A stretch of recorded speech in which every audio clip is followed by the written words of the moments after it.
Assalamualaikum warahmatullahi wabarakatuh. Para yang mampir di SR12 cerdik.com, selamat datang kembali. Pada kesempatan hari ini kita mau bahas nih sebuah isu menarik tentang kurikulum merdeka. Banyak pertanyaan orang tua murid, anak-anak bertanya, Pak, kenapa kita diskusi terus? Pak, kenapa kita kerja kelompok dan lain sebagainya? Ya, pertanyaan ini sebenarnya agak menggelitik gitu ya, agak menggelitik dan memang harus dijawab dengan cermat ya, para penonton semua. Jadi apa sih pentingnya kita belajar berkelompok gitu ya, belajar berdiskusi. Mungkin kalau bagi masyarakat yang hidupnya tidak di perkotaan gitu ya, budaya diskusi dan gotong royong itu adalah hal yang sehari-hari dapat dilihat. Namun belakangan ini mulai terkikis dengan adanya teknologi gitu ya, kemajuan teknologi membuat mereka sibuk dengan dunia masing-masing, dengan handphonenya masing-masing, dengan dunianya masing-masing lah gitu ya. Maka di kurikulum merdeka ini kita mencoba untuk menumbuhkan kembali ya budaya gotong royong, budaya kerjasama, budaya diskusi, budaya musyawarah gitu ya. Karena kalau dalam kurikulum merdeka ini kan ada profil pelajar Pancasila ya, kalau lagunya gitu kan yang sering dinyanyiin sama anak-anak ya, anak-anak SD. Belajar Pancasila, beriman dan bertakwa pada Tuhan yang esa dan berakhlak mulia, berkebinekaan global, gotong royong, mandiri, kreatif dan bernalar kritis.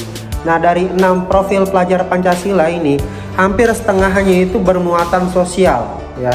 Bahkan dalam yang pertama, beriman dan bertakwa pada Tuhan yang esa dan berakhlak mulia. Berakhlak mulia ini kan keterampilan sosial ya. Jadi bisa dikatakan nilai-nilai sosial gitu ya, interaksi satu dengan yang lainnya itu diutamakan dalam kurikulum merdeka. Bagaimana membentuk tim kerja berkomunikasi.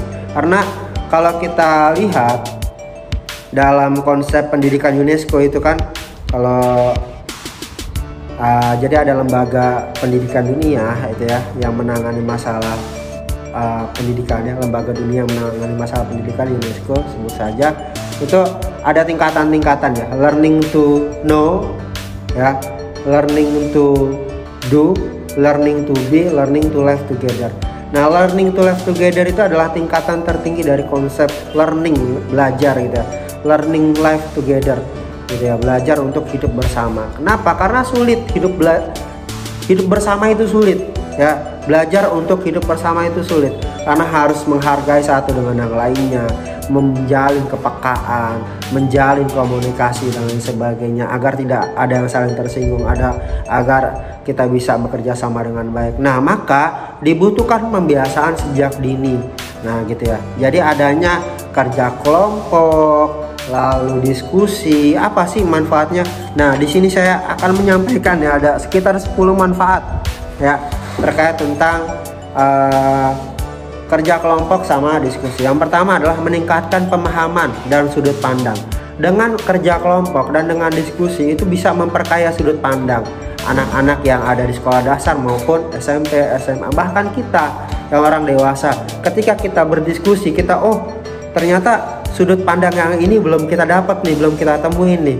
Oh iya, ini memperkaya kita. Jadi kita dengan kayanya sudut pandang yang kita miliki, kita tidak mudah tersinggung, tidak mudah mengjudge orang gitu ya, melabelkan orang salah dan sebagainya. Kita tahu asal tindak tanduknya atau perbuatannya itu, asal mulanya itu kayak gimana. Kalau yang kedua adalah keterampilan, mengembangkan keterampilan komunikasi. Ya, ada orang yang pintar tapi komunikasinya buruk, itu ya sama aja nggak bakal diterima sama lingkungan. Maka keterampilan komunikasi, bagaimana dia berdialog, bagaimana dia membangun kepercayaan, bagaimana dia membangun persahabatan, itu penting. Dan itu dimulai dari kerja kelompok, dimulai dari latihan berdiskusi gitu ya. Dan selanjutnya adalah keterampilan untuk pemecahan masalah gitu. Karena dalam diskusi ya, jujur ketika kita kerja sendiri mungkin akan lebih mudah gitu ya, akan lebih mudah menyelesaikan permasalahan. Tapi dengan diskusi gitu ya. Teman kita punya sudut pandang yang beda, kita punya sudut pandang yang beda. Nah, bagaimana nih kita menyatukan dua sudut pandang yang berbeda menjadi satu kesepemahaman?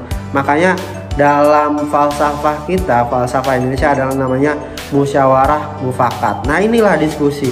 Gimana cara menurunkan ego, mencari win-win solution gitu, sama-sama menerima gitu. Nah, itu dimulai dari keterampilan berdiskusi. Kita bisa aja misalnya, nih jawabanku bener nih lihat aja. Nah, itu bukan diskusi namanya.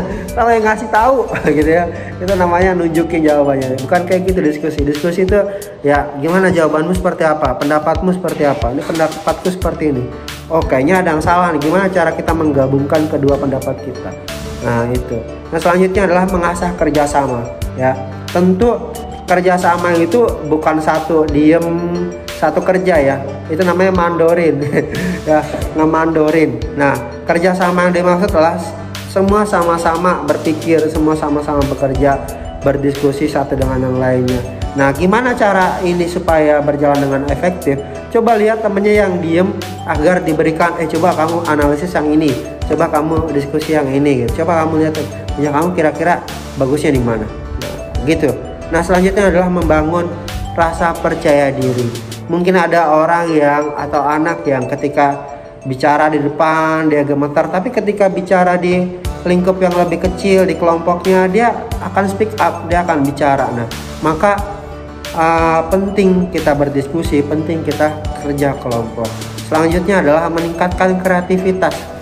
Ya, kreativitas akan meningkat ketika kita teman kita punya pendapat kayak gini, kita bisa ini nih bisa modifikasi pendapatnya nih, kita bedain dikit-dikit. Nah, itu kan mengasah atau meningkatkan kreativitas, dan kita bisa melatih manajemen waktu. Ternyata diskusi itu yang cepat itu kita bagi-bagi, kamu ini gitu. Nah, ya gitu. Dan yang terakhir adalah menumbuhkan rasa empati dan percaya. Kadang kita untuk menumbuhkan rasa empati dan percaya itu sulit ya.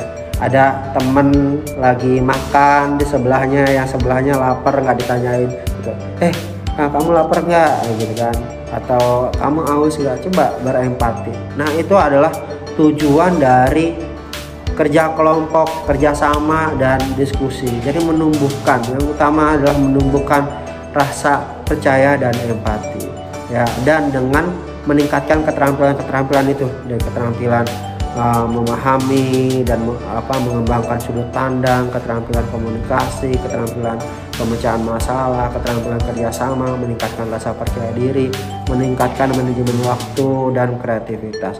Nah, itu dia bagi yang bertanya kenapa sih di kurikulum Merdeka itu diskusi kerja kelompok itu di kelas itu lebih sering dibanding kurikulum sebelumnya. Terima kasih, semoga bisa menjawab.